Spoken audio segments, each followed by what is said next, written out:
അമ്പുടു അമ്പലത്തിൽ പോകണ്ടേ? ഇന്ന് നമ്മൾ അമ്പലത്തിൽ പോവാണ് കേട്ടോ. അമ്പുടുവിനെയും കൂട്ടിയിട്ട് ആദ്യമായിട്ടാണ് അമ്പലത്തിൽ പോകുന്നത്. ഇതാണ് ഇന്നത്തെ അമ്പുടുവിൻ്റെ കോസ്റ്റ്യൂം. എങ്ങനെയുണ്ട്? നല്ല ഭംഗിയുണ്ടോ? അങ്ങനെ ഇതാ കാറിലാണ് യാത്ര. അവൻ്റെ അച്ഛൻ ഇവിടെ ഇല്ല, അപ്പോൾ ചേച്ചീൻ്റെ കൂടെയാണ് അമ്പലത്തിലേക്ക് പോയത്. മുണ്ടൊക്കെ പിടിച്ചിട്ടിരിക്കുകയാണ്. അങ്ങനെ ഇത് അമ്പലത്തിലെത്തിയത്. എൻ്റെ തറവാട്ട് അമ്പലമാണ് ചെറുവത്തൂർ.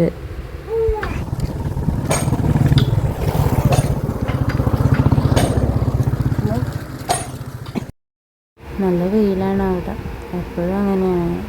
നമ്മുടെ തറവാട്ടിൽ നല്ല വെയിലടിക്കും. ചൂടുകൊണ്ട് കാല് കൊള്ളുന്നുണ്ടായിരുന്നു. ഞാൻ കുറച്ച് തണലത്തോട്ട് പോയിട്ട് നിന്നു. അപ്പം അമ്മ പറഞ്ഞു വാ തൊഴുതെന്ന് പറഞ്ഞിട്ട് തൊഴുന്നൊക്കെയായിരുന്നു. അങ്ങനെ അമ്പലത്തിലൊക്കെ എത്തി തൊഴുതു. അപ്പം അമ്മേൻ്റെ അമ്മായിമാരൊക്കെ സംസാരിക്കുകയാണ് അവൻ്റെ അടുത്ത്. അവര് പോലെ അടുത്ത മാസം. അപ്പൊ പിന്നെ തറവാട്ടിൽ 3 മാസമായില്ലേ കൊടുക്കാം. വീട്ടില് ആടാ പാലക്കാട്.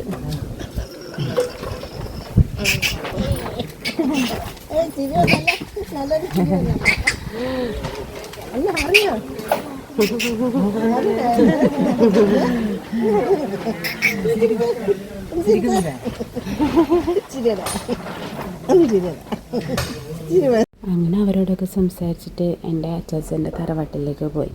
എൻ്റെ വീട്ടിൻ്റെ കുറച്ചടുത്ത് തന്നെ. അപ്പോൾ അവിടേക്ക് ഒന്ന് പോയി. അവിടെ നിന്ന് ഇതാ എൻ്റെ അനിയത്തിൻ്റെ കുട്ടിയാണിത്, ഐറ. അവനെ കണ്ട് കുറച്ചൊക്കെ കളിപ്പിച്ചു. അപ്പോഴത്തേക്ക് അമ്പുടുവിന് കുറച്ച് ഉറക്കം വന്നു.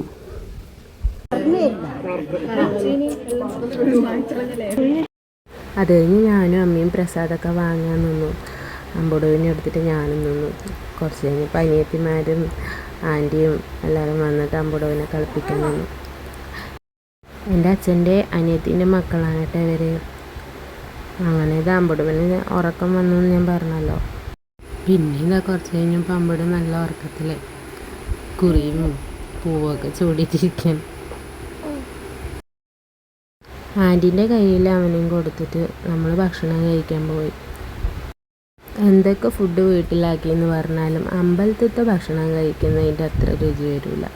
എന്താ അറിയില്ല, ഒരു 3 നേരം കറിയാണെങ്കിലും അത് മതി. നല്ല ടേസ്റ്റാണ്. പായസം ഉണ്ടായിരുന്നു കേട്ടോ. പായസം നല്ല ടേസ്റ്റ് ഉണ്ടായിരുന്നു. ഇത് സംക്രമണത്തിനാണ് ഇവിടെ ചോറ് കൊടുക്കുന്നത്. നമ്മളാക്കും. അമ്പുടു അമ്പുടിച്ചി അമ്പുടു. ഇതാണ് കല്ലഞ്ചിറക്കണ്ടം. നമ്മുടെ വീട് അങ്ങനെ ആടെയാണ് വീടുണ്ടായത്. അതിൽ പൊളിച്ച് തറവാട് വീടുണ്ടായത്. ചെറുപ്പത്തിലല്ലേ ഇടന്നെ ഇടലെത്ര കളിച്ചിനല്ലേ. ഇപ്പോൾ വെള്ളം ഫുള്ള് കണ്ടത്തിലാണ് നമ്മളെ വീടും കളിയും. ഞാൻ പറഞ്ഞില്ല എൻ്റെ വീട്ടിൻ്റെ അടുത്താണ് അച്ചാച്ചൻ്റെ തറവാടെന്ന്. അങ്ങനെ അനിയത്തിമാരെല്ലാം കൂട്ടിയിട്ട് ഞാൻ വീട്ടിലേക്ക് പോയി. അപ്പോൾ അത്രയേ ഉള്ളൂ ഇന്നത്തെ വീഡിയോ. ഇനി അടുത്ത വീഡിയോയുമായിട്ട് പിന്നെ കാണാം. ബായ്.